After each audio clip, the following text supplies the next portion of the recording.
Everyone in our world has a dream, a significant goal that they wish to accomplish in their lifetime. Nevertheless, there are times when we are unable to pursue our aspirations because of fear and self-doubt. Always keep in mind that faith is the foundation of everything, and when you have confidence that you can achieve your goals, you are well on your way to realizing your dreams. In this journey, I will show you how to chase your dreams, how to believe that you are capable of achieving success, and how to make your dreams come true. Dr. Howard Thurman for short. One of the individuals who served as a guide for Master Martin Luther King Jr. and Mahatma Gandhi and Abbott Schweitzer, among others. The writer that he was one of the best. Some of the things that he wrote truly caught my attention. Deep is the hunger, he writes in his essay, the voice of those who are original. It is the time of centering. After getting 238 radiation seat implants during the period of time that followed, regarding his statements, I was pondering them. They were the words that kept me up that night. According to him, the perfect circumstances for a man or woman to pass away is to have members of the family pray with them as they pass over into the next life. According to what he said, but if you will, try to see yourself standing around your bed while you are on your deathbed. It is the specter of the dreams, the ideas, the capabilities, and the gifts that life has bestowed upon you. And the fact that you, for whatever reason, never pursued that desire in the first place. The ideas that you had, the talents that you possessed, and the gifts that you were given were never put into action by you. And there they are, standing around your bed, staring at you with eyes that are huge and angry, and they are saying, "We came to you, and only you could have given us life. And from this point on, we are obligated to pass away beside you."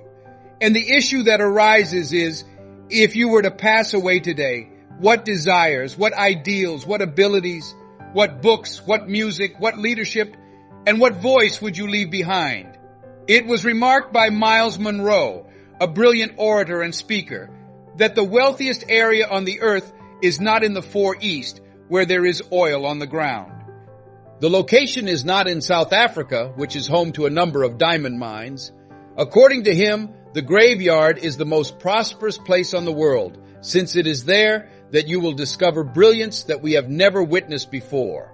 Talent, genius, and potential are all things that can be found there, never come to fruition. It is possible that this is the reason why Henry David Thoreau coined the words, "O God," which mean to reach the point of death, only to comprehend that you have never lived. Perhaps this is the reason why the words were written by an unknown author. What would you do if you lived your entire life only to find out that it was wrong? That it was wrong that you were picked to do something else and you didn't do it? Could you just repeat after me? Live to the fullest. Live your life to the fullest and die empty. You are going to be asked to take some notes and some things, and you are going to be asked to think about your aspirations and ambitions in relation to the three categories that I described. Your contribution to society, as well as your personal and professional life. If you are serious about your aspirations and goals, please raise your hands and tell me how many of you are. It is very much appreciated. How many of you do not wish to take your aspirations with you when you go to your ultimate destination? Please raise your hands in the air. Excellent in every way. Shake the hands of someone on both your right and left side. Make eye contact with them and tell them to get out of your head and step into your greatness as soon as possible.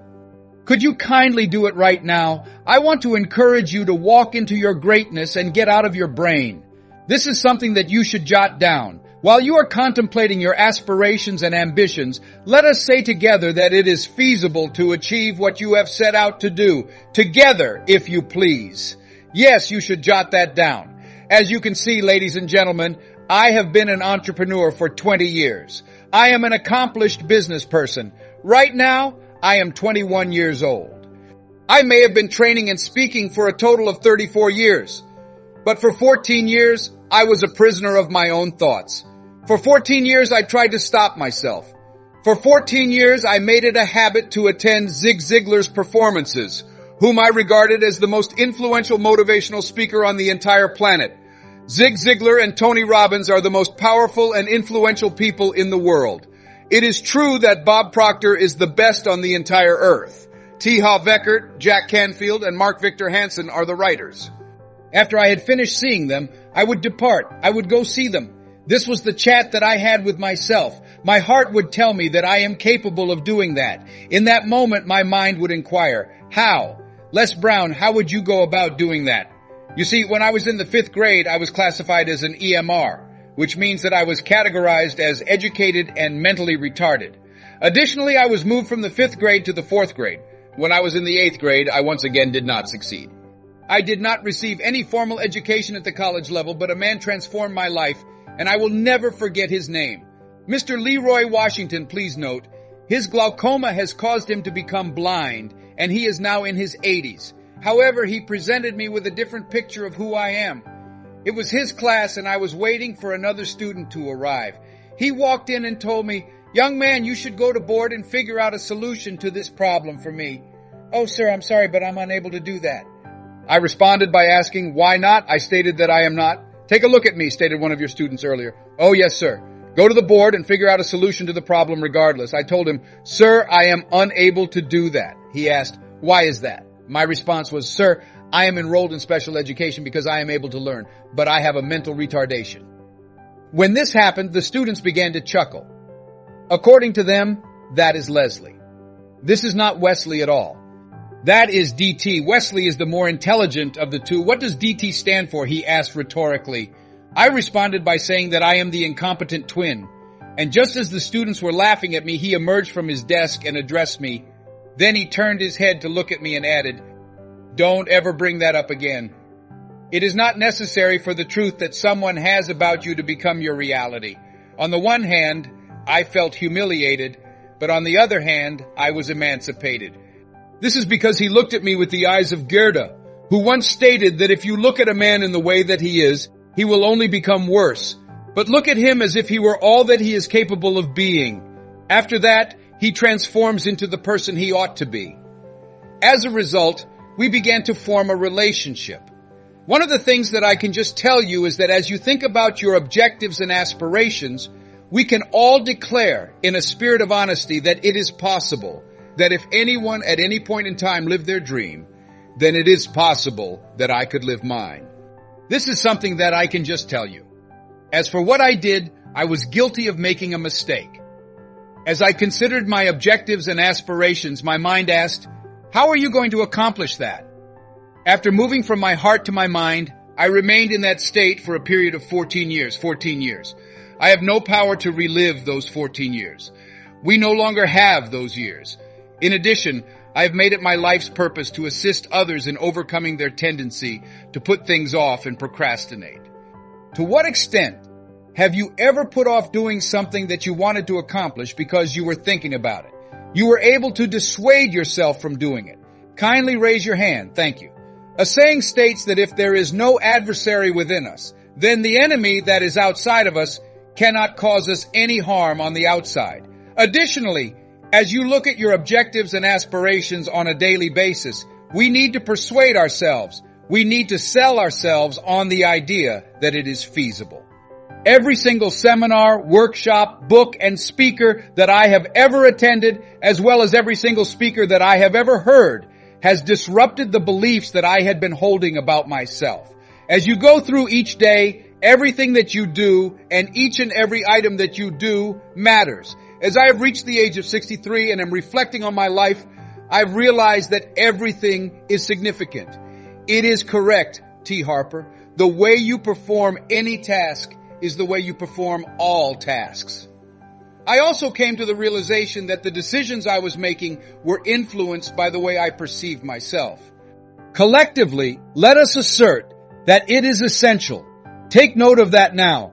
It is really important. It is essential that you have a strategy and a game plan in place in order to alter the narrative that you have been telling yourself about yourself as you consider your accomplishments and your aspirations. However, this is a process that never ends. I, along with a great number of other individuals, have come to the realization that the story we tell ourselves about ourselves is the source of everything that we do, what we achieve, and what we generate. According to the words of my favorite book, Be Ye and I Conform to This World. The renewing of your mind will bring about a transformation in you.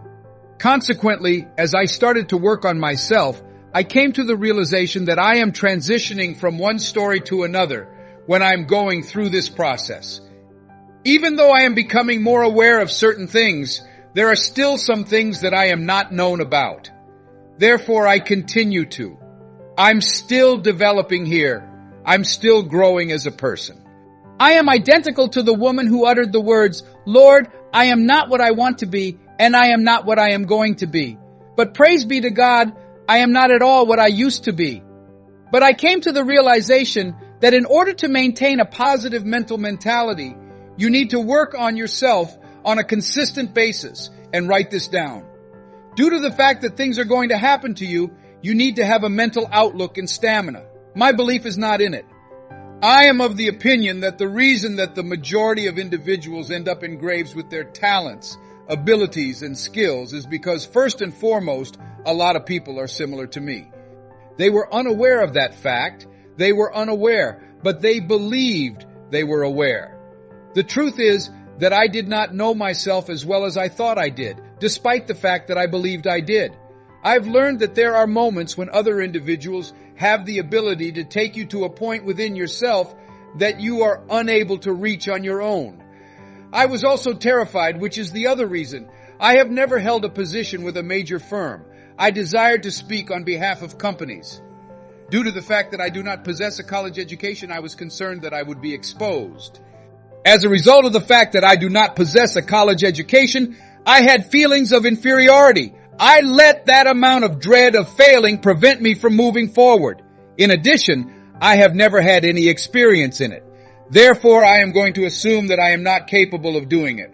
When I believed and assumed that I was only capable of a small part of myself, I was paralyzing myself. I should have believed that I possessed something that was unique. You own something that is unique. It's something that you're interested in doing. The fact that you are unable to learn something does not mean that you are incapable of learning it. Something that I heard is appealing to me. In order to get started, you do not need to be great. Nevertheless, in order to become great, you must first get started. Could you just repeat after me? Get out there and spread your wings. As you make your way down, take a look at the people who will accomplish their goals. This is the 2% of people that will actually accomplish that. Additionally, jot this down. Get used to taking chances. They are willing to take chances. They are not perturbed by failure. It is not a problem for them to make errors. They are willing to be brave and face life. Put your life through the collar. It is impossible to develop if you are not willing to take risks, according to this code.